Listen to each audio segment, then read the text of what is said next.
जय राधा माधव कुंज बिहारी गोपीजन वल्लभ गिरिवरधारी।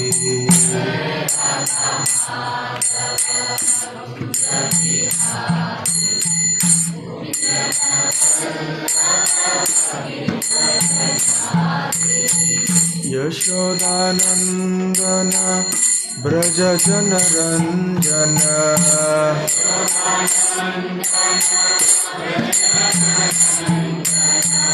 यशोदानंदन ब्रज जन रंजन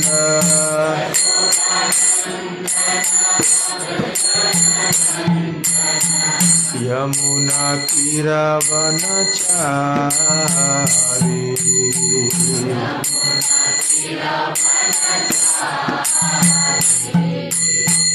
यमुना तीरावनचारी।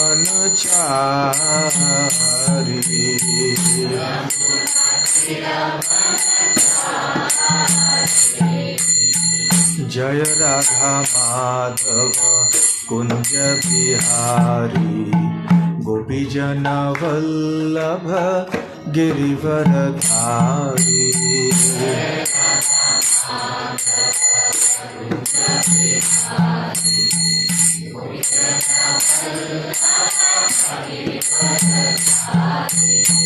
जय राधा माधव कुंज बिहारी गोपीजन वल्लभ गिरिवरधारी।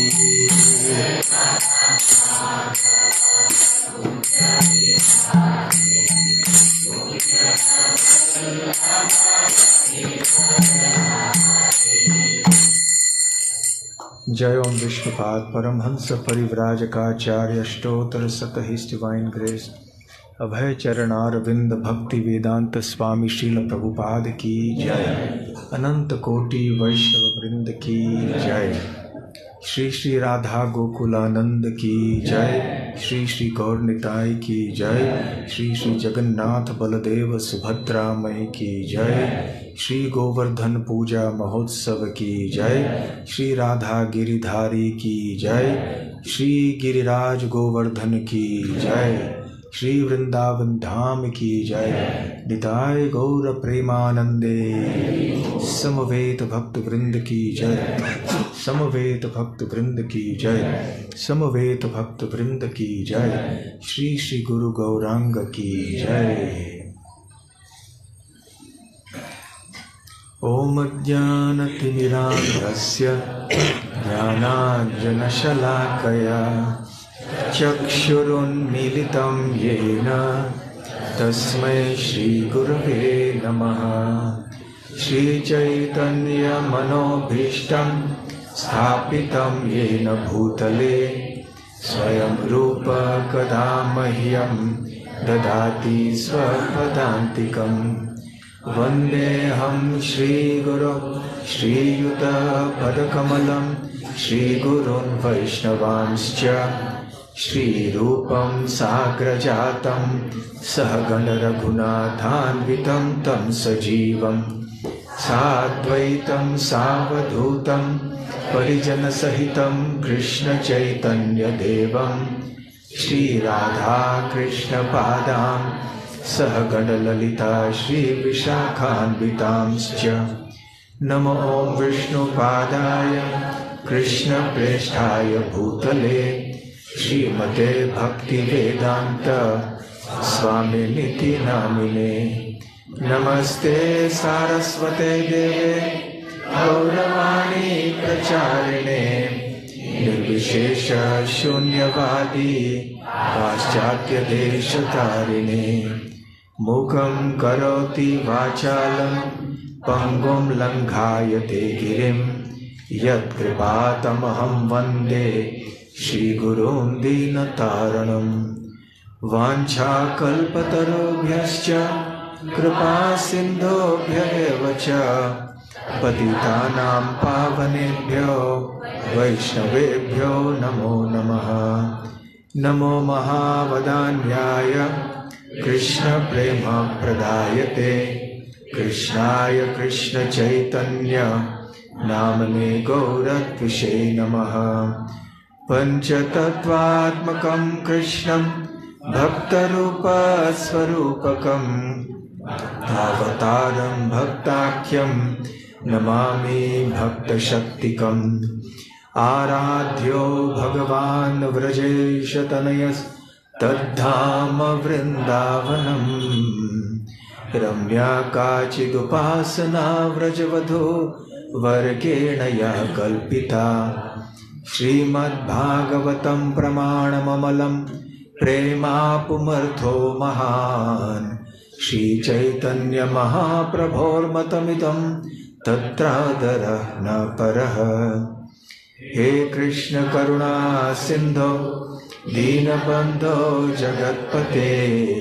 गोपेश गोपिका कान्त राधाकान्त नमोऽस्तुते। तप्त काञ्चन गौराङ्गी राधे वृन्दावनेश्वरी। वृषभानुसुते देवी प्रणमामि हरिप्रिये। जय श्री कृष्ण चैतन्य प्रभु नित्यानंद। श्री अद्वैत गदाधर श्रीवासादि गौर भक्त वृंद। हरे कृष्णा कृष्णा कृष्णा हरे हरे। हरे राम राम राम हरे हरे। हरे कृष्णा। गोवर्धन पूजा के इस बहुत ही मधुर और आनंदमय उत्सव में आप सबका हार्दिक स्वागत है। वैसे गोवर्धन पूजा की तिथि कार्तिक महीने के शुक्ल पक्ष की प्रतिपद तिथि है, परंतु सूर्य ग्रहण के कारण उस दिन हम लोग नहीं मना पाए, तो हम लोग आज मना रहे हैं। भगवान श्री कृष्ण का गोवर्धन पर्वत धारण करना ये एक बहुत प्रसिद्ध और लोकप्रिय उत्सव है, लीला है। सभी लोग, भले वो भगवान के भक्त हो या न हो, उन्होंने गोवर्धन लीला धारण के बारे में अवश्य सुना है। जैसे कि माखन चोरी लीला हो या रास लीला हो। कभी कभी ऐसे लोग जिनको कि भगवान के बारे में पूरा ज्ञान नहीं होता है, वो भगवान कृष्ण की निंदा करते हैं। विशेष करके उनकी रास लीला की निंदा करते हैं, क्योंकि वो समझते नहीं हैं कि श्री कृष्ण कौन हैं, गोपियाँ क्या हैं और उनके बीच में संबंध किस प्रकार का है। और जब वो श्री कृष्ण की इस तरह से लीला की निंदा करते हैं, जब उन्हें ये बताया जाता है कि वही श्री कृष्ण हैं जिन्होंने न केवल रास लीला की, परंतु उन्होंने गोवर्धन पर्वत को उठाया।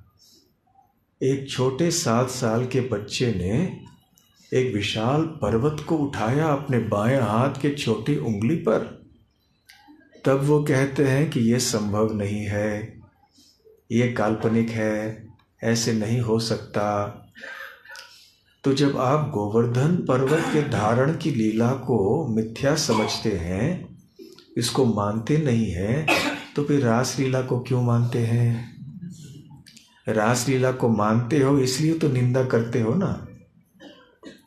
तो यदि गोवर्धन पर्वत धारण लीला नहीं मानते हो तो रास लीला को भी मत मानो, और इसलिए कृष्ण भगवान की निंदा मत करो। तो इसलिए प्रभुपाद जी कहा करते थे कि हमें दोनों रास लीला और गोवर्धन पर्वत धारण लीला समझनी चाहिए। रास लीला और भगवान श्री कृष्ण की सृष्टि लीला भी समझनी चाहिए।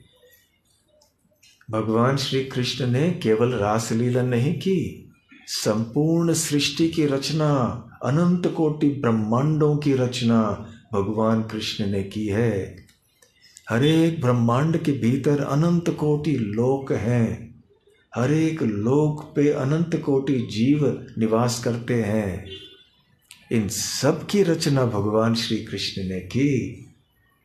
तो भगवान श्री कृष्ण जो ये सब चमत्कार कर सकते हैं, तो क्यों नहीं रासलीला कर सकते।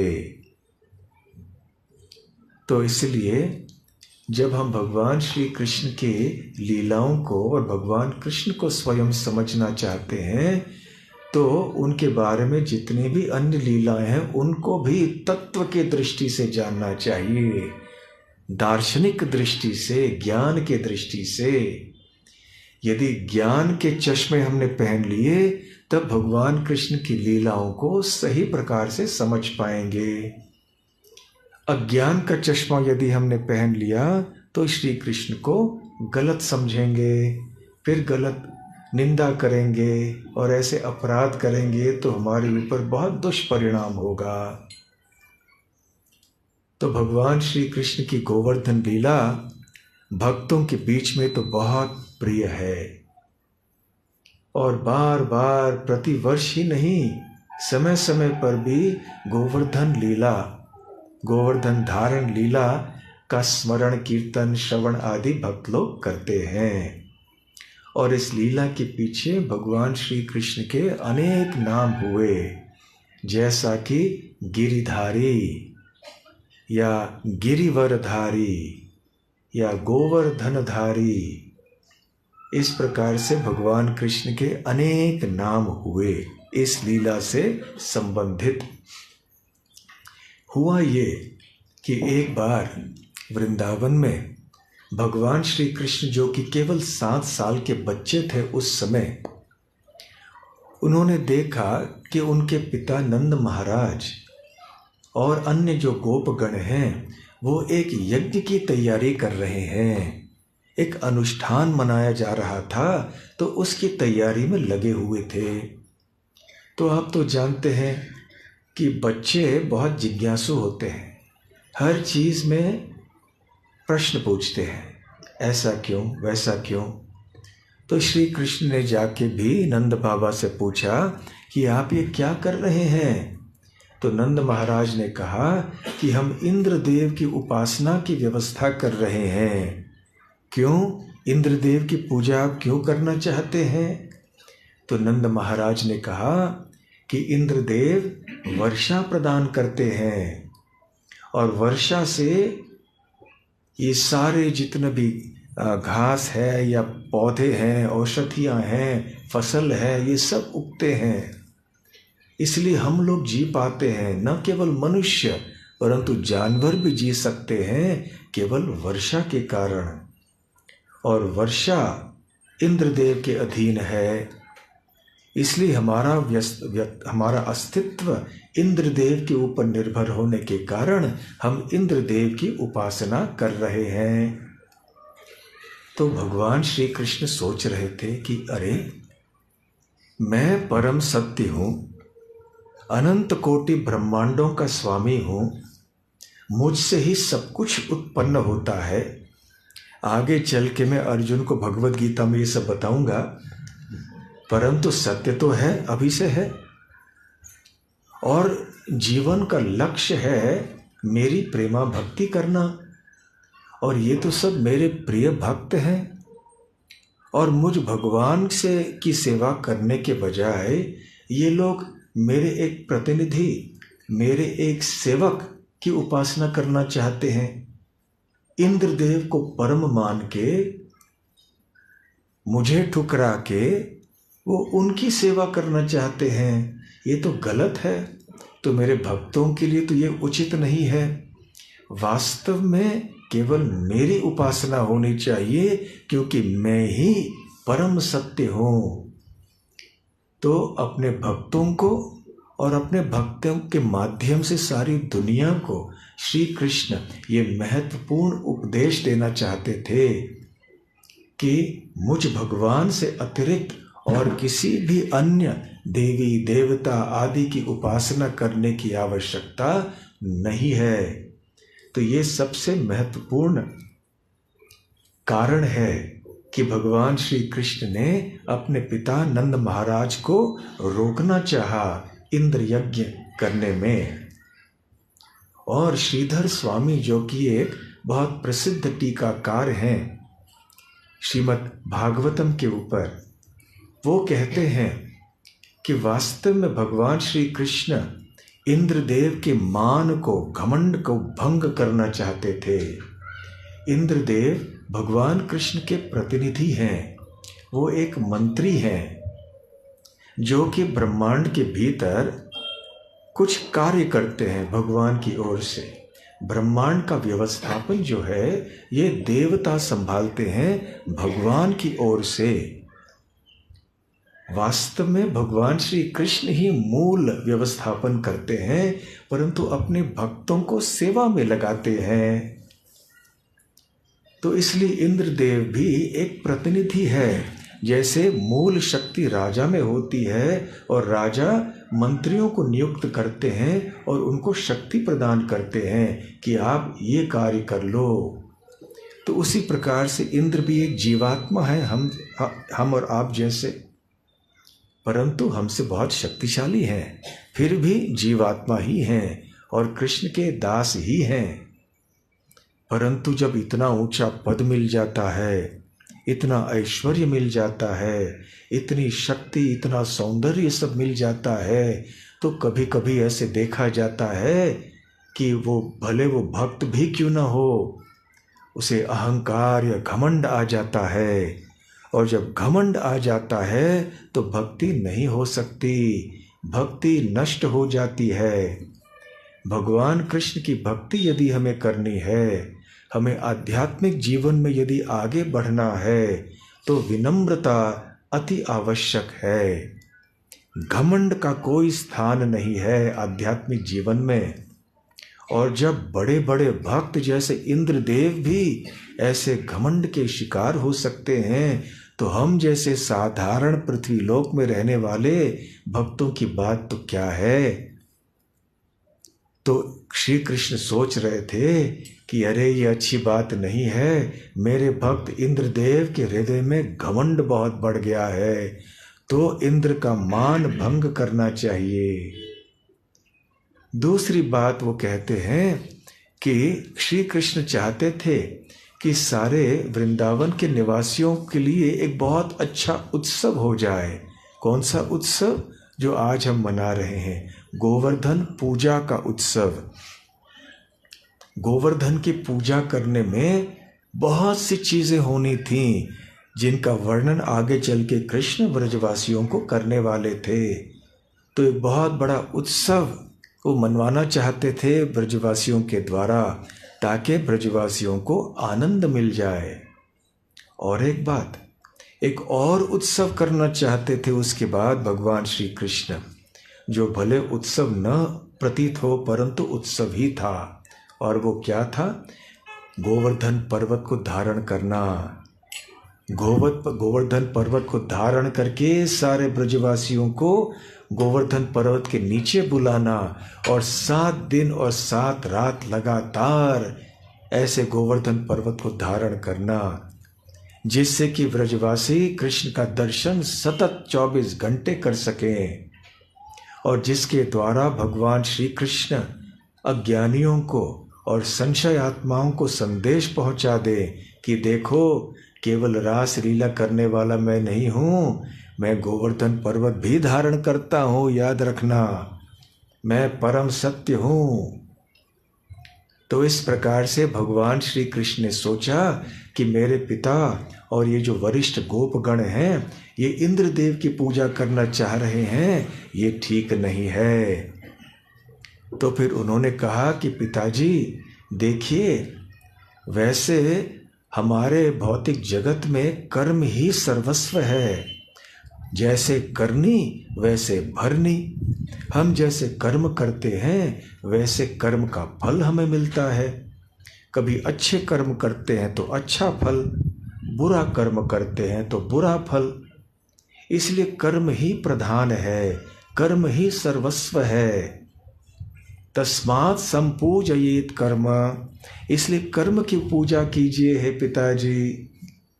अभी श्री कृष्ण गलत सिद्धांत बोल रहे हैं, एक गलत दर्शन बोल रहे हैं ब्रजवासियों को जानबूझकर। इस दर्शन को, इस सिद्धांत को कर्मवाद या कर्म मीमांसा कहते हैं, जिसमें ये विचारधारा है कि कर्म ही सब कुछ है, भगवान नहीं है और कोई नहीं है, केवल हमारे कर्म, हम कर्म करेंगे, कर्म का फल मिलेगा, बस, इससे अतिरिक्त कोई भगवान नहीं है। परंतु इसमें प्रश्न ये आता है कि यदि भगवान नहीं है तो ये कर्म का नियम बनाया किसने? और हम जो कर्म करते हैं उन कर्मों का फल हमें देता कौन है? और सही कर्म के लिए सही फल ये सब निर्धारित कौन करता है? तो इसलिए ये कर्मवाद, ये कर्म मीमांसा दर्शन जो है ये त्रुटिपूर्ण है, गलत है। तो यहाँ पर श्री कृष्ण बोल रहे हैं, फिर भी हम इस बात को नहीं मानते हैं। तो ध्यान रखिए, केवल श्री कृष्ण बोल रहे हैं इसलिए हम मानेंगे, ऐसा नहीं है।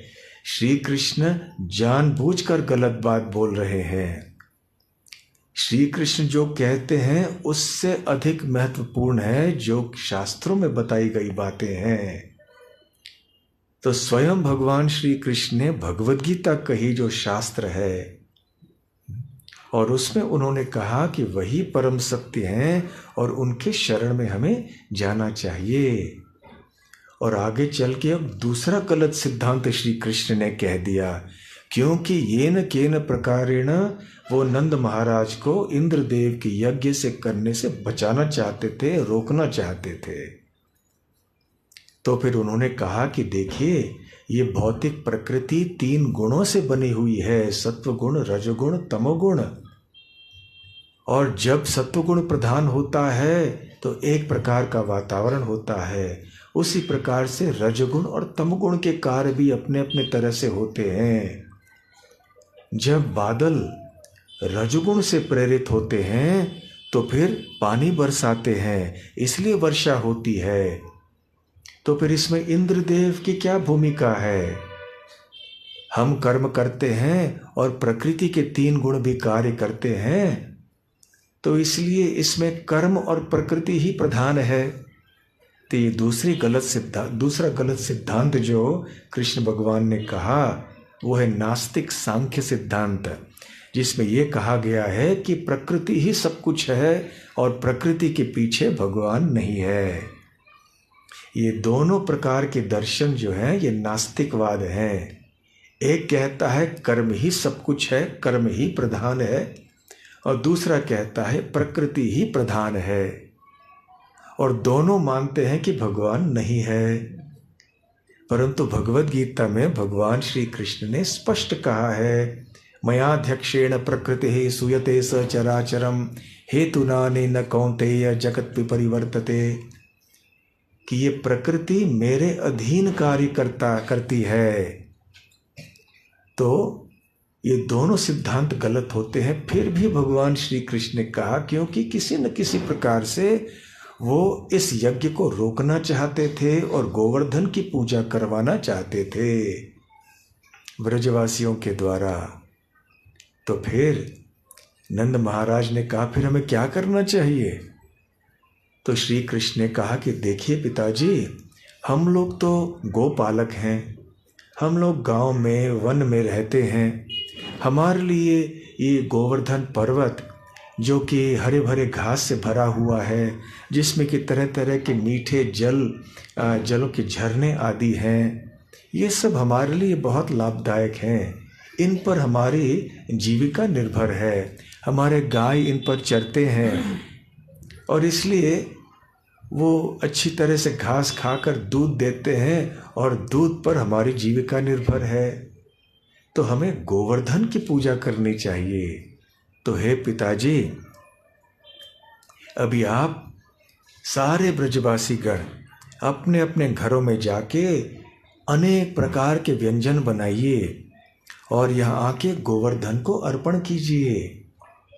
और फिर गोवर्धन की पूजा करके सारे ब्राह्मणों को, गायों को और फिर सारे अन्य लोगों को प्रसाद के रूप में से बांटिए और फिर परिक्रमा कीजिए गोवर्धन की।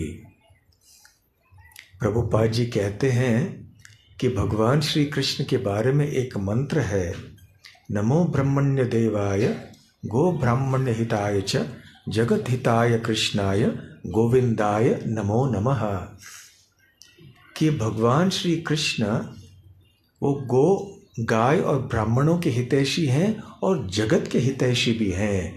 परंतु प्रभुपाद जी कहते हैं कि जगत के हितैषी होने के पहले भगवान श्री कृष्ण गाय और ब्राह्मणों के हितैषी हैं। इसलिए पहले कहते हैं गो ब्राह्मण हिताय च, फिर जगत हिताय।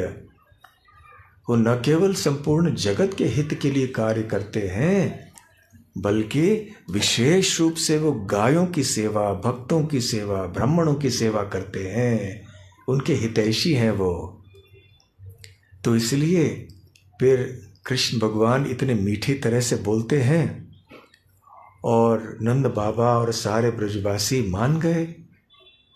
तो उन्होंने इंद्रदेव के लिए बनाए हुए जितने भी सामग्री थे वो सब गोवर्धन के सामने आके रख लिए। और फिर गोवर्धन ने एक विशाल रूप धारण किया। ये वास्तव में श्री कृष्ण ने ही ऐसे विशाल रूप धारण किया, ये बतलाने के लिए कि वास्तव में मुझ में और गोवर्धन में कोई अंतर नहीं है। तो इसलिए हम लोग जो कृष्ण भक्त हैं, हम मानते हैं कि भगवान कृष्ण और श्री गोवर्धन पर्वत में कोई अंतर नहीं है। गोवर्धन पर्वत भी श्री कृष्ण ही हैं, परंतु गोवर्धन पर्वत श्री कृष्ण के दास भी हैं। इसका उल्लेख हम बाद में करेंगे। तो श्री कृष्ण ने स्वयं अपने आप को एक विशाल रूप में विस्तृत किया, गोवर्धन रूप। और उन्होंने जो भी सामग्री गोवर्धन को अर्पण की थी वो उन्होंने एक क्षण में स्वीकार कर लिया। और वो वहाँ से सब कुछ समाप्त हो गया वहाँ पर। और उन्होंने और मांगा। क्या कह के मांगा? अनियोर, मुझे और चाहिए, आणी पाहिजे, आणी पाहिजे, अनियोर, अनियोर। तो सारे ब्रजवासियों ने जल्दी से और भी बचे हुए जितने भी सामग्रियां थीं वो भी लेकर वो भी अर्पण कर लिए। वो भी गोवर्धन ने स्वीकार करके कह दिया अनियोर, अनियोर। ऐसे कई बार होता गया। अंत में गोवर्धन संतुष्ट हुए। और फिर जब ब्राह्मण मंत्रों का उच्चारण कर रहे थे आदि, फिर सारे ब्रजवासी गोवर्धन की परिक्रमा करने लगे। तो गोवर्धन पूजा और गोवर्धन परिक्रमा का उत्सव और ये प्रथा स्वयं श्री कृष्ण ने प्रारंभ किया। और इसलिए हम जब ये उत्सव मनाते हैं तो श्री कृष्ण के पद चिन्हों में चल के मनाते हैं।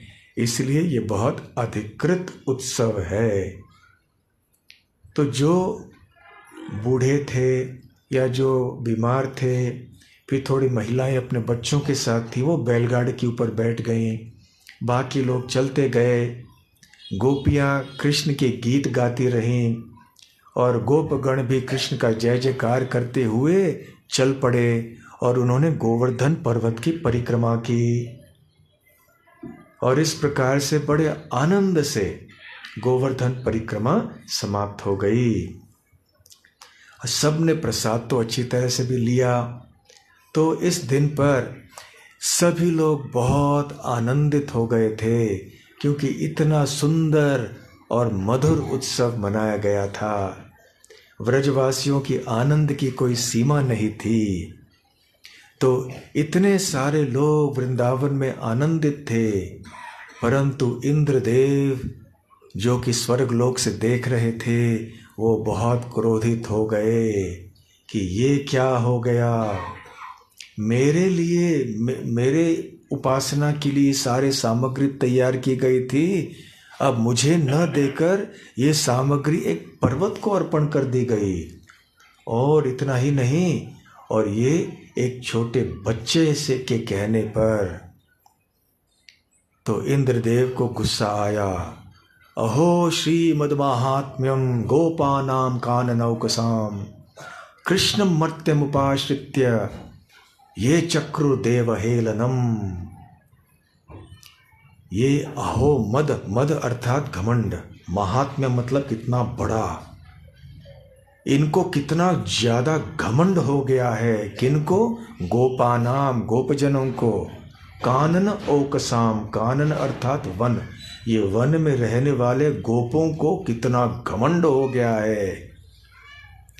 और उन्होंने देवहेलनम की है, अर्थात हम देवताओं के प्रति अपराध किया है, अपमान किया है। और वो भी किसके कहने पर? कृष्णम मर्त्यम उपाश्रित्य। तो ऐसे ये मर्त्यलोक का बच्चा, ये पृथ्वी लोक का एक बच्चा है, साधारण मनुष्य, उसके आश्रय को स्वीकार करके उन्होंने मेरे और अन्य देवताओं का अपमान किया है। तो इंद्रदेव को बहुत गुस्सा आया। वाचालम बालिशम स्तब्धम अज्ञम पंडितमानिनम कृष्णम मर्त्यम उपाश्रित्य गोपमे चक्रुरप्रियम। वो कहने लगे, ये बच्चा कृष्णम मर्त्यम, ये जो साधारण मनुष्य है, ये बच्चा वाचालम, बहुत ज़्यादा बात करता है, बड़बड़िया है। वाचालम, बालिशम, बहुत मूर्ख है। स्तब्धम, बहुत घमंडी है। वाचालम बालिशम स्तब्धम अज्ञम, अज्ञानी है। पंडितमानिनम, अपने आप को बड़ा पंडित मानता है, लेकिन ये है एक साधारण मनुष्य। और ऐसे एक छोटे बच्चे के कारण गोपों ने मेरे प्रति बहुत बड़ा अपमान किया है। तो इंद्रदेव को बहुत गुस्सा आ गया, इतना क्रोध आ गया कि बुद्धि भ्रष्ट हो गई। विपरीत काले विनाश काले विपरीत बुद्धि। तो देखिए, इंद्रदेव भक्त थे भगवान कृष्ण के, लेकिन फिर भी ऐसे बुद्धि भ्रष्ट हो गई। तो ऐसे हो सकता है, जब देवलोक के इंद्र के साथ ऐसे हो सकता है, तो हमारे अंदर घमंड आना तो बहुत स्वाभाविक है, आसान है। इसलिए हमें चाहिए कि हम बहुत सावधान रहें, अपने अंदर घमंड कभी न आने दें। कुंती महारानी श्रीमद् भागवतम में कहती हैं, जन्म ऐश्वर्य श्रुत श्रीभीर एधमान मदः पुमान नैवार्हत्य विधातुम वै त्वाम अकिंचन गोचर। वो कहती हैं कि हे कृष्ण, ये 4 प्रकार की चीज़ें हैं जो आपके शरण लेने में, निस्सहाय भाव से आपकी भक्ति करने में बहुत बाधक होती हैं। वो कौन से 4 चीज़ें हैं? जन्म, एक ऊंचे कुल में जन्म लेना। दूसरी बात ऐश्वर्य, बहुत धन होना। श्रुति, बहुत विद्वान होना। और श्री, बहुत सुंदर होना।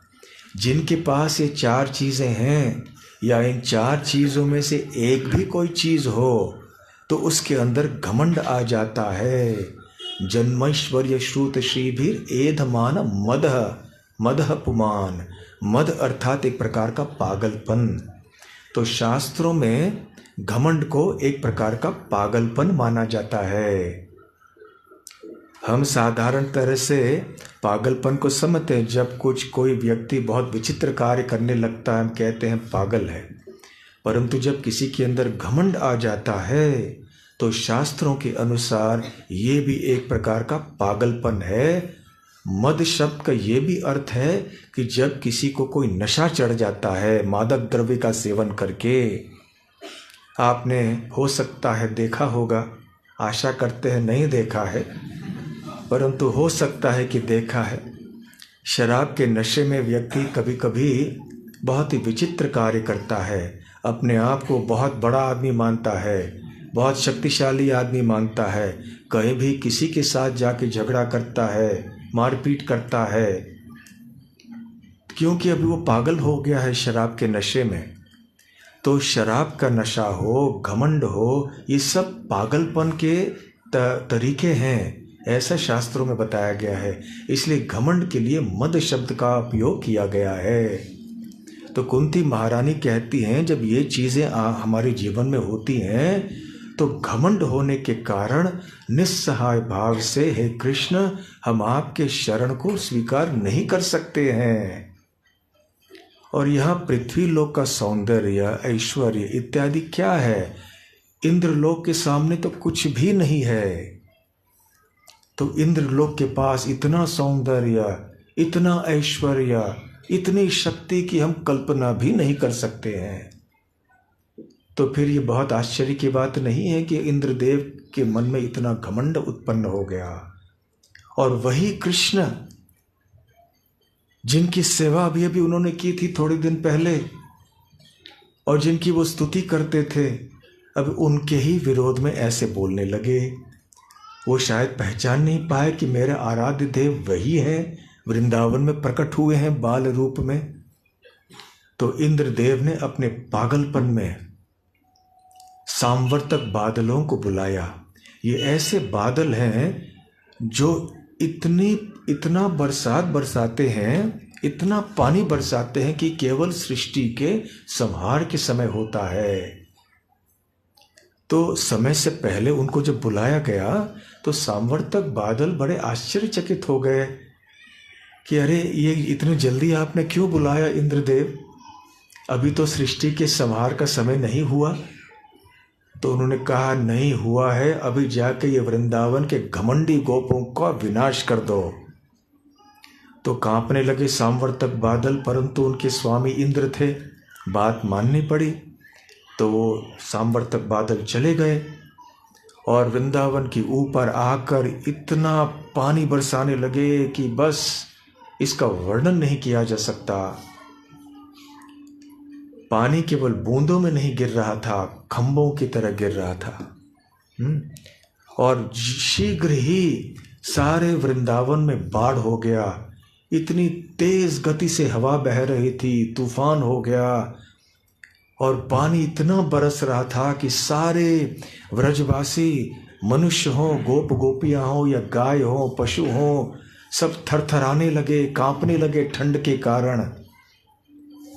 और देखिए भक्तों में और अभक्तों में अंतर ये है, दोनों को भौतिक जगत में रहते हुए कष्टों का सामना करना पड़ता है। अंतर भक्त और अभक्त में ये है कि अभक्त जो होता है वो अपनी रक्षा निजीय शक्ति आदि से करना चाहता है, परंतु जो भक्त होते हैं वो समझते हैं कि किनका आश्रय लेना चाहिए, वो जाके भगवान का आश्रय लेते हैं। यही बुद्धिमानी का काम है। तो सीधे गए श्री कृष्ण के पास, कृष्ण कृष्ण महाभाग त्वन्नाथम गोकुलम प्रभो त्रातुम अर्हसि देवान्नः कुपितात् भक्त वत्सल।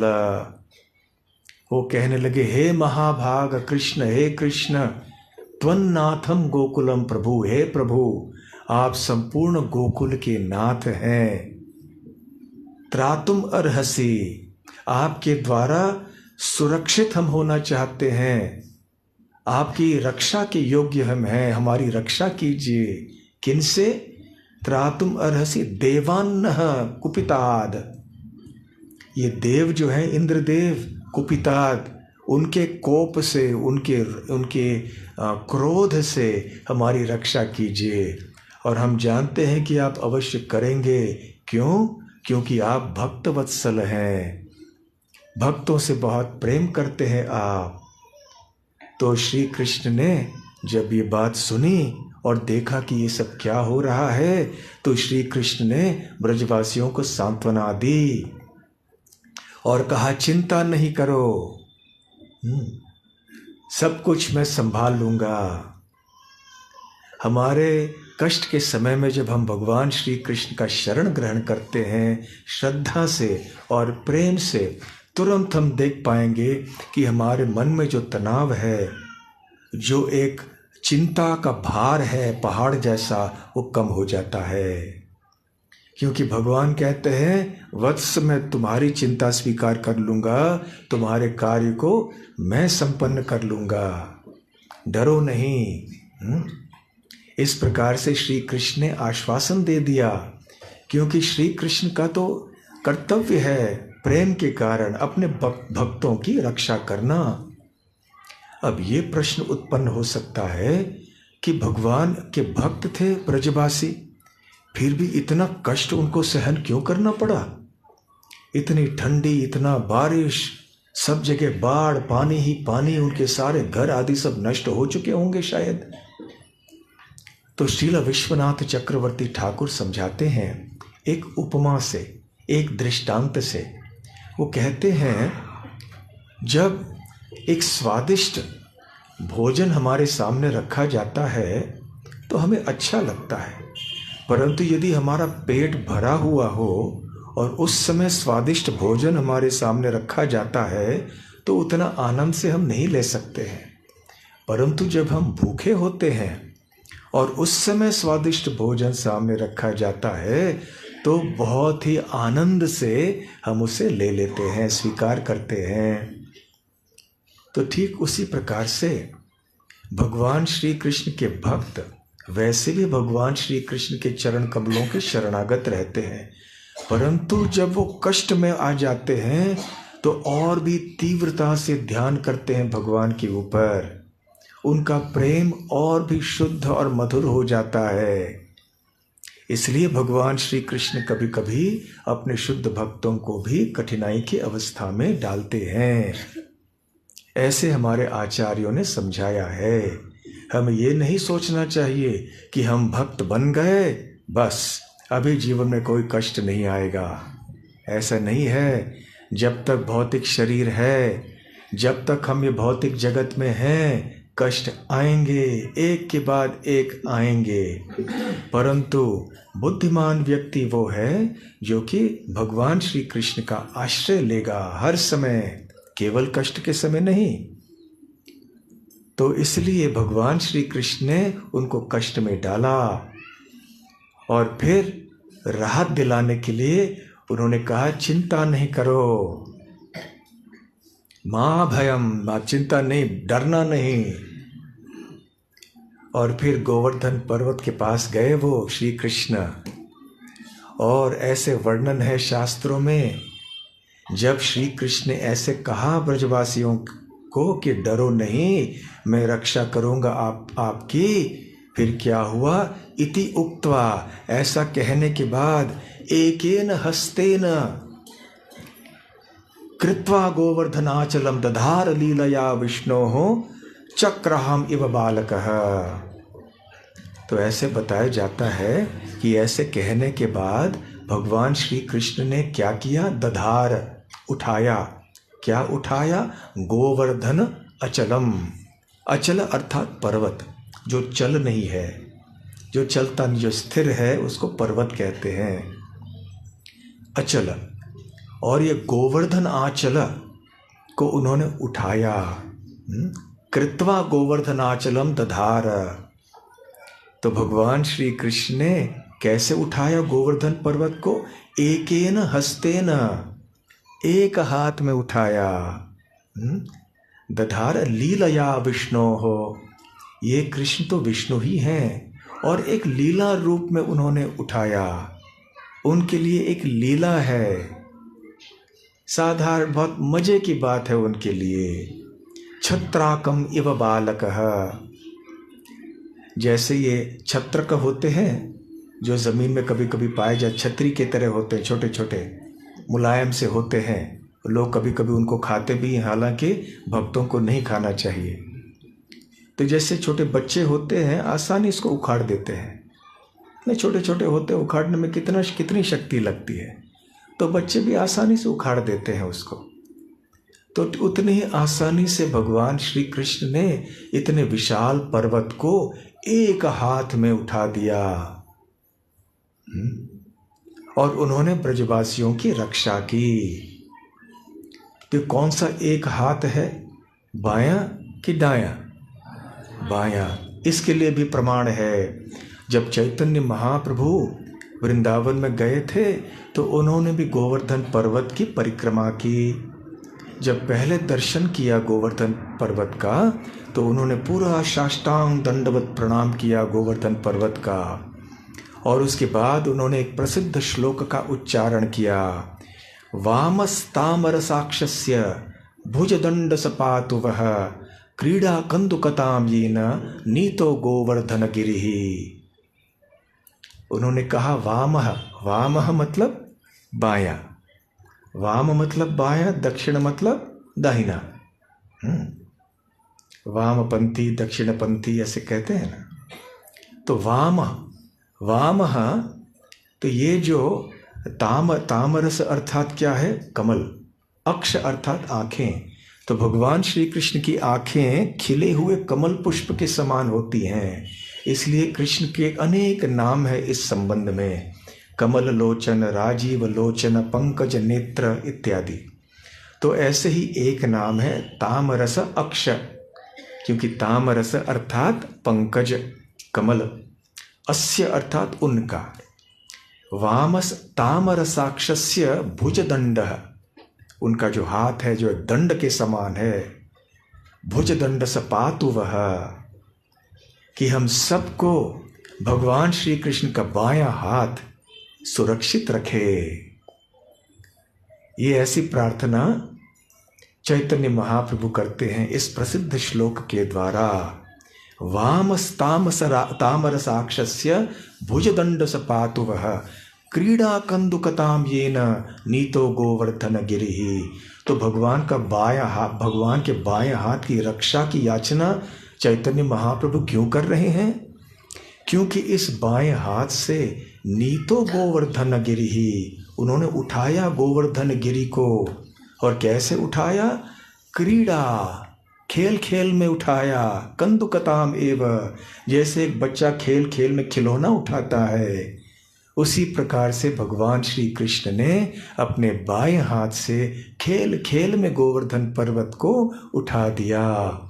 तो वो बायां हाथ जिसके द्वारा श्री कृष्ण ने गोवर्धन पर्वत को उठाया, वो भगवान श्री कृष्ण का बायां हाथ हम सबकी रक्षा करे। ऐसे एक प्रार्थना है, बहुत सुंदर श्लोक है। और इतना ही नहीं, बाएं हाथ के छोटे उंगली से। साधारणतः लोग दाहिने हाथ से कार्य करते हैं, लिखते हैं, थोड़े लोग बाएं हाथ के होते हैं, कम, परंतु अधिकतर लोग दाहिने हाथ से लिखते हैं या कोई कार्य करते हैं। आप किसी दाएं हाथ से लिखने वाले व्यक्ति को कहें बाएं हाथ से लिखिए, बहुत मुश्किल होगा। तो जब कोई बहुत काम हम आसानी से कर सकते हैं, हम डींग मारना चाहते हैं, हम कहते हैं अरे मेरे लिए तो ये बाएं हाथ का खेल है। ऐसा नहीं कहना चाहिए, लेकिन लोग कहते हैं ये बाएं हाथ का खेल है। तो ये बात को साबित करने के लिए भगवान श्री कृष्ण ने न केवल एक हाथ से उठाया, परंतु बाएं हाथ से उठाया। और हमारे 5 उंगलियों में से सबसे कमज़ोर उंगली कौन सी है? छोटी उंगली। तो इस छोटे उंगली से भगवान श्री कृष्ण ने इस विशाल पर्वत को उठा दिया। और जैसे उठाया, फिर ब्रजवासियों को कहा आ जाओ, अंदर आ जाओ, अंदर आ जाओ। सारे ब्रजवासी गण जो है आश्चर्यचकित हो गए कि अरे ये कैसे हो गया चमत्कार। परंतु उन्होंने ऐसे अनेक लीलाएं पहले भी देखी थी। ये पहला कोई अद्भुत कार्य नहीं था जो कि श्री कृष्ण ने किया था। तो फिर भी बड़े आनंद से आए। हो सकता है उसके पहले 2-3 बार सोचा होगा कि अरे ये क्या, कहाँ जा रहे हैं, ये छोटा बच्चा है, हमारा लाडला कन्हैया है, और छोटे से अपने उंगली से वो सारे पर्वत को उसने धारण करके रखा है, कुछ हो जाएगा, हम लोग पर्वत के नीचे जाएंगे तो हमारा क्या होगा। तो खैर वो चलेगा, ये है श्रद्धा। कृष्ण हमारी रक्षा करेंगे, रक्षिष्यति इति विश्वासो, अवश्य श्री कृष्ण हमारी रक्षा करेंगे। तो ऐसे श्रद्धा से वो गोवर्धन पर्वत के नीचे गए। भगवान श्री कृष्ण ने अपने छोटे बाएं हाथ की छोटी उंगली में लगातार 7 दिन और 7 रात गोवर्धन पर्वत को धारण करके रखा और तनिक भी कष्ट उनको नहीं हुआ। और इतना भारी बोझ, भारी तो हमारे लिए, उनके लिए नहीं, इतना बड़ा बोझ उठुए भी उनके चेहरे पे कोई भी विकार नहीं दिखाई पड़ा। हम जब कोई भारी वस्तु उठाते हैं तो चेहरे पे विकार आता है ना। कभी लोग जीभ बाहर निकालते हैं, कभी कोई कुछ और करते हैं, कुछ ना कुछ विकार तो आ ही जाता है चेहरे पर। परंतु भगवान श्री कृष्ण ने जब गोवर्धन पर्वत को धारण किया तो स्मित हास्य से अलंकृत उनका सुंदर मुखारविंद था। स्मित हास्य अर्थात हल्की सी मुस्कान उनके चेहरे पे थी। ऐसे एक खेल है, क्रीड़ा है जिसमें लोग भारी भारी वजन उठाते हैं और ऐसे ऊपर रखते हैं। आपने देखा होगा ना ऐसे कभी चित्र। बहुत बड़े उनको स्पर्धाओं में जाते हैं, उनको स्वर्ण पदक मिलता है, तो ऐसे भारी वजन उठाते हैं। तो जब उठाते हैं उनको चेहरे देखे आपने, क्या हल्की मुस्कान होती है उनके चेहरे के ऊपर, मुख में विकार आ जाता है। किसी न किसी तरह इसको कैसे पकड़े, ऐसे ऐसे कांपते हैं, फिर फेंक देते हैं नीचे। परंतु श्री कृष्ण ने जब धारण किया तो बिल्कुल हंसमुख थे और ऐसे आराम से बड़े खड़े थे। एक हाथ कमर पे, दूसरा हाथ ऐसे ऊपर गोवर्धन के पास त्रिभंग रूप में खड़े रहे। और सारे ब्रजवासी सोचने लगे कि अरे ये कैसे धारण करके रख रहे हैं। तो चलो जो वरिष्ठ गोप हैं वो सोचने लगे हमारे लाठी से भी हम गोवर्धन पर्वत को आधार दे दें, हम मदद कर लें श्री कृष्ण को। तो वो भी अपनी लाठी से पकड़ने लगे ऐसे। उन्होंने सोचा कि हमारे कारण से गोवर्धन ऊपर है। और जो उनके मित्र थे ग्वाल बाल, उन्होंने सोचा कि अरे हमारा मित्र वो तो थक गया होगा, तो वो सलाह देने लगे, अरे कृष्ण देखो बाएं हाथ दर्द कर रहा है तो दाहिने हाथ में ले लो। और कोई कहने लगा अरे कृष्ण हम आके मालिश करते हैं, तुम्हारे हाथ को दर्द कर रहा है तो। और कोई कहने लगे कि अरे कृष्ण हम लोग आए क्या पकड़ने के लिए। और थोड़े ब्राह्मण थे मधुमंगल जैसे, कृष्ण देखो इतने ब्राह्मणों की सेवा की ना, मुझे लड्डू आदि दिए ना, उसका फल देखो अभी। हमारे आशीर्वाद से देखो इतनी शक्ति तुम्हें मिली है ये पर्वत उठाने के लिए, तो आइंदा भी हमारी सेवा करना भूलना नहीं, लड्डू देना हमको। तो इस तरह से ये सब चल रहा था। और गोपियां, तरुणी गोपियां भी श्री कृष्ण की ओर देख रही थीं। इस प्रकार से कैसे 7 दिन और 7 रात बीत गए किसी को पता ही नहीं चला। किसी को भूख नहीं लगी, किसी को प्यास नहीं लगी, किसी को थकावट नहीं हुई, किसी को नींद नहीं आई। और केवल श्री कृष्ण के सुंदर रूप को देखते रहे। बाहर इंद्रदेव सांवर्तक बादलों के द्वारा मूसलधार वर्षा बरसा रहे थे, परंतु श्री कृष्ण का सुदर्शन चक्र घूमता रहा गोवर्धन पर्वत के पास में। और इसलिए सुदर्शन चक्र की उष्णता से उस जल का वाष्पीकरण हो गया और बहुत ही सुहावना मौसम हो गया वहाँ पर। इसलिए ब्रजवासियों को कोई कष्ट नहीं हुआ। और जो वज्र प्रहार हो रहा था आसमान से गोवर्धन के ऊपर, गोवर्धन इतना प्रफुल्लित था कि उसको पता ही नहीं चला कि वज्रपात हो रहा है मेरे ऊपर। गोवर्धन को ऐसे प्रतीत हुआ कि ये फूलों की वर्षा, फूलों के हार इंद्रदेव मुझे दे रहे हैं। जैसे कुरुक्षेत्र के युद्ध भूमि में जो सैनिक तीर छोड़ते थे जो श्री कृष्ण को लगते थे, तो श्री कृष्ण को ऐसे प्रतीत होता था कि ये फूलों की मालाएं हैं जो मुझे मेरी ओर दे रहे हैं। तो गोवर्धन भी इतने प्रफुल्लित हो गए थे क्योंकि श्री कृष्ण ने स्पर्श किया।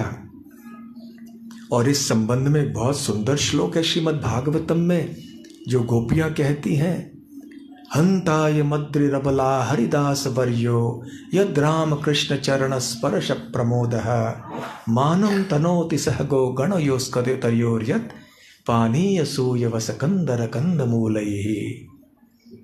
एक गोपी दूसरे गोपी से कहते हैं कि अरे देखो तो सही, हंता अयम अद्रि, आयो देखो ये जो पर्वत है, अद्रि भी पर्वत, अयम अद्रि हरिदास वर्य, जितने भी हरिदास हैं भगवान कृष्ण के सेवक हैं, उनमें से ये वर्य सबसे श्रेष्ठ है। हरिदास, हरिदास होना बहुत बड़ी बात है।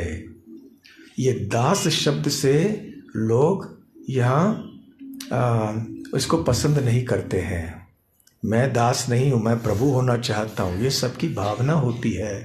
परंतु भगवान और भगवान के भक्तों का दास होना ये सबसे ऊंचा स्थान है किसी के लिए। तो भगवान हरि का दास होना ये बहुत श्रेष्ठ पद है। और हरिदासों में से सर्वश्रेष्ठ हैं ये गोवर्धन। तो ये भी एक महत्वपूर्ण बात है। देखिए, पहले हमने आपसे बताया था ना कि गोवर्धन भी श्री कृष्ण के एक रूप है, अभिन्न है श्री कृष्ण से। और अब यहाँ बताया जा रहा है इस श्लोक में कि गोवर्धन श्री कृष्ण के दास भी हैं। और क्या हुआ, किस प्रकार से दास हैं? इस प्रकार से मानीय सूयवस कंदर कंदमूलम पानीय। तो उन्होंने श्री कृष्ण को, उनके मित्रों को, उनके गायों को कंद मूल, बहुत घास और फल, शीतल स्वादिष्ट मधुर जल आदि सब प्रदान किया। इस प्रकार से गोवर्धन इनकी सेवा करते हैं भगवान कृष्ण के। कभी धूप से राहत भी देते हैं, उनके अंदर गुफाएं कितनी अच्छी होती हैं। तो इसलिए ये श्लोक बहुत महत्वपूर्ण है। हंताय मद्रिरबला हरिदास वर्य यद राम कृष्ण चरण स्पर्श प्रमोदः। क्योंकि बलराम और श्री कृष्ण के चरण कमलों का स्पर्श हुआ गोवर्धन से, उनके चरण कमलों का भी और उंगली का भी। प्रमोद, बहुत मुदित हो गए। मुदित होना अर्थात आनंदित होना। तो गोवर्धन को इतना आनंद हुआ कि गोवर्धन ने अपने आप को विस्तार कर लिया और इंद्रदेव के वज्रपात से भी कोई कठिनाई नहीं हुई। और गोवर्धन के ऊपर जो पशु थे, जैसे मृग थे और जो मोर थे, उनको भी कोई कठिनाई नहीं हुई। इस प्रकार से भगवान की लीला शक्ति ने ऐसी सुंदर व्यवस्था की कि भगवान श्री कृष्ण के प्रिय ब्रजवासियों को कोई कष्ट नहीं हुआ। देखिए, साधारणतः क्या होता था कि श्री कृष्ण प्रातः काल में गायों को चराने के लिए चले जाते थे और सायंकाल में लौट के आते थे। तो दिन भर ब्रजवासियों को उनका दर्शन नहीं मिलता था। परंतु इस बार 7 दिन 7 रात लगातार निरंतर उनको कृष्ण का दर्शन करने का सुअवसर मिल गया। तो ब्रजवासी इतने आनंदित थे, हर्ष उल्लास के साथ वो केवल भगवान कृष्ण को देखते रह गए और इसलिए जीवन में कोई दुख का अनुभव नहीं कर पाए, भूख प्यास आदि। तो इससे हम ये भी सीख सकते हैं कि हम भी यदि भगवान कृष्ण की भक्ति में मग्न रह जाएं तो जीवन के जो कसौटियाँ आएंगी, जो संकटें आएंगी, जो कष्ट आएंगे, उनका भी हम अच्छी तरह से सामना कर पाएंगे। और इन दुखों के बीच में रहते हुए भी हम अलिप्त रहेंगे। जैसे कि भगवद गीता में श्री कृष्ण ने कहा है, पद्म पत्र इवाम्भसा। जैसे पद्म पत्र जल में रहते हुए भी गीला नहीं होता, वैसे हम भी इस दुख भरे संसार में रहते हुए भगवान की भक्ति करेंगे तो दुख हमारा स्पर्श नहीं कर पाएगा। तो ऐसे जब 7 दिन बीत गए तो इंद्रदेव के होश ठिकाने आ गए कि अरे मैंने क्या कर दिया, कितना बड़ा अपराध मैंने कर दिया। तो फिर उन्होंने सामर्थक बादलों को कहा, जल्दी आ जाओ, जल्दी निकल जाओ वहाँ से। और जब भगवान श्री कृष्ण ने देखा कि यह बरसात बंद हो गई है और सब कुछ ठीक ठाक है, तो उन्होंने ब्रजवासियों से कहा कि हे प्रिय ब्रजवासियों, अभी तूफान बारिश सब खत्म हो गई, अभी आप अपने अपने स्थानों में जा सकते हैं। तो सारे निकल गए गोवर्धन के नीचे से। भगवान श्री कृष्ण ने बड़े आसानी से गोवर्धन पर्वत को रख दिया और वो चले आए। अब जब ये गोवर्धन लीला समाप्त हो गई, तब जो है ब्रजवासियों को विचार आने लगा। जब तक वो 7 दिन गोवर्धन के नीचे थे, वो विश्लेषण नहीं कर रहे थे कि ये 7 साल का बच्चा इतना विशाल पर्वत कैसे उठा रहा है। लेकिन जैसे ही ये लीला समाप्त हुई, तब उनके मन में चमत्कार होने लगा कि अरे, इस पिछले 7 दिन में हुआ क्या?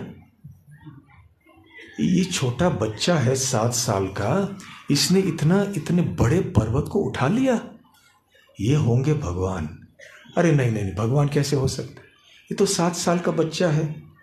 बादल के गरजने की आवाज़ सुनकर अपने माँ के गोद में भाग के बैठ जाता है और फिर ये माखन चोरी करता है और हम डांटते हैं तो डर जाता है। इसकी माँ ने उसको बांध भी रखा था उखल से। और दूसरी ओर हम ये भी देखते हैं कि इसने पूतना का वध कर दिया, शकटासुर, तृणावर्त, बकासुर, वत्सासुर, ऐसे बड़े बड़े असुरों का वध कर दिया। जंगल के आग को निगल लिया, यमलार्जुन वृक्षों को गिरा दिया। ऐसे ऐसे अद्भुत कार्य करता है ये बच्चा, और फिर डर भी जाता है। और अभी गोवर्धन पर्वत उठा लिया। ये है कौन ये कृष्ण? तो पूरी तरह से उनका सर चकरा गया। तो उन्होंने सोचा, चलो हम नंद महाराज के पास जाते हैं। नंद महाराज के पास जाकर कहने लगे, हे नंद बाबा, ये क्या हो गया? ये कृष्ण है कौन? हम सब तो साधारण गांव में रहने वाले लोग हैं, हम अनपढ़ हैं, न हम तपस्या करते हैं, न मंत्रों को जानते हैं, न कुछ बड़े विद्वान हैं। हमारे पास कोई योग्यता न होते हुए भी इस बच्चे ने हमारे बीच में जन्म कैसे लिया और इतने बड़े बड़े असुरों का वध कर दिया, गोवर्धन पर्वत भी उठा लिया। और इस बच्चे के हृदय में हमारे प्रति इतना प्रेम क्यों है? और हमारे हृदय में इस बच्चे के प्रति इतना प्रेम क्यों है? तो ये सब चीज़ें हम समझ नहीं पा रहे हैं नंद बाबा। तो नंद महाराज हंसने लगे। उन्होंने कहा, अरे मैं आप लोगों को समझाता हूँ। जब श्री कृष्ण का जन्म हुआ तो गर्ग मुनि यहाँ पर आए थे और उन्होंने भविष्यवाणी की थी और श्री कृष्ण के जो रहस्य है उसका खुलासा किया था। उन्होंने कहा था कि पूर्व युगों में इस बच्चे ने भिन्न भिन्न रंगों में जन्म लिया है। शुक्लो रक्तस्तथा पीता इदानीं कृष्णतां गतः। कभी सफ़ेद रंग, कभी लाल रंग, कभी पीला रंग, और इदानीं इस समय कृष्णतां गतः, अभी सांवला रंग स्वीकार करके ये बच्चे ने जन्म लिया है। पहले ये वसुदेव का पुत्र भी था, इसलिए इसका नाम हुआ वासुदेव। इसके गुण, इसके कार्य असीमित हैं, दिव्य हैं। और इसलिए गर्ग मुनि ने कहा था कि जिस प्रकार से भगवान नारायण हैं, इसी प्रकार के इसके भी बच्चे के गुण होंगे। नारायण समगुणैहि। तो जो भी जिनके साथ ये बच्चा रहेगा उसकी जीत निश्चित होगी। तो इसलिए आपको चिंता करने की कोई आवश्यकता नहीं है। तो सारे ब्रजवासी बेचारे सब भोले भाले थे, हाँ, हृदय से बहुत शुद्ध थे। तो नंद महाराज के बातों को सुनकर उनका मन शांत हो गया। फिर भी उनके मन में कृष्ण के प्रति प्रेम बढ़ता रहा और कृष्ण की भूरी भूरी प्रशंसा करते हुए अपने अपने घरों में लौट के चले गए। वो तो संतुष्ट हो गए, परंतु उधर स्वर्गलोक में अभी बड़े बेचैन हो गए थे इंद्रदेव। अरे मैंने इतनी बड़ी गलती कर ली, अब क्या होगा मेरा। तो वो जानते थे कि इस समय मैं कृष्ण के पास जाऊंगा क्षमा याचना करने के लिए, तो कृष्ण के मन में हो सकता है बहुत क्रोध हो, मुझे बहुत भीषण दंड दे दें, इसलिए मैं ऐसे करूँगा। कृष्ण के लिए गाय बहुत प्रिय है, उनका नाम है गोपाल, इसलिए मैं सुरभि माता को सामने रख के ले जाऊंगा। तो सुरभि माता के पास गए। सुरभि माता ने कहा ठीक है, मैं आऊंगी तुम्हारे साथ। तो सुरभि माता को लेकर स्वर्गलोक से उतरे, गोवर्धन में आए, सामने सुरभि माता को रखा। जब श्री कृष्ण ने सुरभि माता को देखा, बड़े प्रसन्न हो गए, उनका गुस्सा कम हो गया। फिर सुरभि माता ने कहा कि कृपया इस नकली इंद्र के ऊपर कृपा कर दीजिए, वास्तविक इंद्र तो आप ही हैं, इंद्र अर्थात राजा। ये जो इंद्र है, जो नकल कर रहा है इंद्र बनने की, रक्षक बनने के बजाय भक्षक बन गया, इसके मन में भी घमंड आ गया। परंतु अंततः हे कृष्ण, ये आपका भक्त है, इसलिए कृपा कर दीजिए इसके ऊपर। तब इंद्र सामने आए और भगवान श्री कृष्ण देखा। देखने के लिए तो 7 साल के बच्चे की तरह दिख रहे थे, परंतु गरजते हुए बादलों के तरह आवाज में वो कहने लगे कि हे इंद्र, ये इतना घमंड तुम्हें शोभा नहीं देता है। तुम मेरे भक्त हो, तुम्हारे मान को भंग करने के लिए मैंने जानबूझकर ये लीला की और ब्रजवासियों को तुम्हारी पूजा करने से मना कर दिया। अब वापस जाओ और बिना अहंकार के विनम्रता से मेरी सेवा करो। अभी मेघ गंभीर या वाचा, गंभीर वचन से जैसे बादलों के गरजने की आवाज होती है वैसे। तो इंद्रदेव ने दंडवत प्रणाम किया। सुरभि माता के दूध से और इंद्रदेव ने गंगा के जल से अभिषेक किया श्री कृष्ण का, और उस समय उन्होंने श्री कृष्ण को एक नाम दिया, गोविंद, गायों को आनंद प्रदान करने वाले। और इस प्रकार से और एक सुंदर उत्सव वहां पर हो गया। और उसके बाद इंद्रदेव और सुरभि माता अपने अपने जगह में चले गए और वृंदावन के निवासी अपने अपने कार्यों में लग गए। श्री कृष्ण अपने ग्वाल बाल मित्रों के साथ गाय चराते चराते जंगल में और अंदर चले गए। इस प्रकार से श्रीमद् भागवतम के दशम स्कंद के 4 अध्यायों में 24, 25, 26 और 27, इन 4 अध्यायों में शुकदेव गोस्वामी ने बहुत विस्तार में और सुंदर ढंग से वर्णन किया है। इस वर्णन का संक्षिप्त वर्णन मैंने आपके सामने करने का प्रयास किया है। आज हम यहाँ गोवर्धन पूजा को मनाने जा रहे हैं। हमारे भक्तों ने, खास करके हमारे तरुण युवती भक्तों ने बहुत परिश्रम करके एक सुंदर गोवर्धन पर्वत यहाँ बनाया है। और जितने भी गोवर्धन के ऊपर लीला स्थलियाँ हैं उनको भी बनाया है। राधा कुंड हो, श्याम कुंड हो, कुसुम सरोवर हो। तो जब आप गोवर्धन परिक्रमा करेंगे तो अवश्य इन स्थानों को देखिए। और आप में से यदि कोई भक्त जानते हैं कि QR कोड का क्या मतलब है, आपके फ़ोन के ऊपर यदि है तो अलग लीला स्थानों में QR कोड है, तो उसको आप वहाँ लगाइए फ़ोन, तो आपको सारी जानकारी उस लीला स्थली के बारे में मिल जाएगी। तो बहुत सुंदर बनाया है, भक्तों ने बहुत परिश्रम किया है, तो इन सारे भक्तों को बहुत बहुत धन्यवाद। और जिन भक्तों ने श्रृंगार किया है और जिन्होंने भोग बना के गोवर्धन को अर्पण करने के लिए लाए हैं, आप सबको भी हार्दिक धन्यवाद। और अंत में आप सब जो इतनी बड़ी संख्या में यहाँ पर आए हैं, आपको भी हार्दिक धन्यवाद। आशा करते हैं कि आज का उत्सव आपके लिए बहुत ही भक्तिवर्धक और आनंदवर्धक हो जाए। और इसी प्रकार से आप यहाँ पे राधा गोकुल आनंद मंदिर में आके आध्यात्मिक जीवन में प्रगति करते रहें। तो आगे चल के कैसे आपको गोवर्धन परिक्रमा करनी है इत्यादि, इसके बारे में आपको थोड़े सूचनाएं मिलेंगी। श्री गिरि गोवर्धन की जय। श्री गोवर्धन धारी भगवान श्री कृष्ण की जय।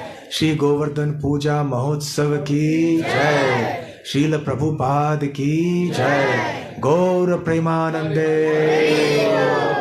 हरे कृष्णा